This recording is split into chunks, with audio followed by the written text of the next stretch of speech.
Hello mga mamis, for today's video ang gagawin kong cake ay basketball.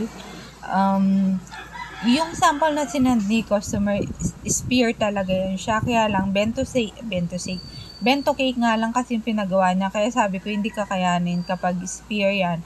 Tapos, if ever na ipupush, sobrang liit na lang na magiging cake na since 2 inches lang siya.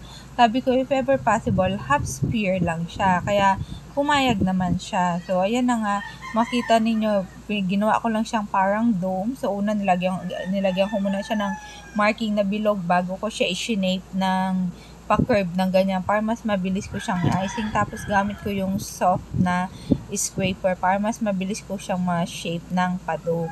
Tapos, yan, manipis lang yung frosting kasi nga lalagyan ko yun ng kulay orange na, no. And, ayan, yun, nilagay ko na pang guide para sa kulay black na line.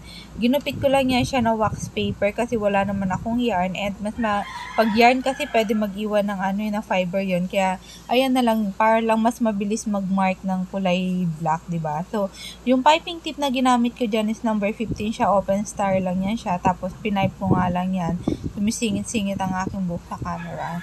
Tapos, ganyan lang, diba? Ang bilis ko mag-pipe dyan, pero sa totoong buhay, matagal dyan siya i-pipe talaga. So, ganyan lang siya, diba? Ang cute ng kulay niya, parang sobrang tingkad ng orange niya. Tapos, ayan na nga yung nilagay ko na parchment paper, diba? Mas mabilis siya, tatanggalin mo lang dahan-dahan. Tapos, at least may guide ka na pag maglalagay ka na yung kulay black na line, diba?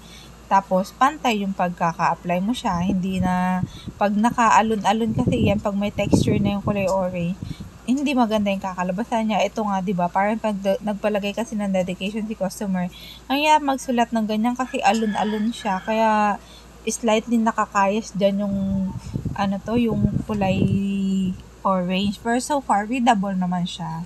So, ito yung kanyang pinaka-final outcome. Ang cute niya lang talaga. 4x2 inches, mahigit ng konti lang yan siya. So, nilagay ko na siya dyan sa box. Sinilip-silip ko pa nga kung sasayad. Buti na lang hindi siya sumayad. Since kulay orange siya, yung ribbon na ginawa ko ay kulay orange din. So, yun lang mga mami. Salamat sa inyo pa.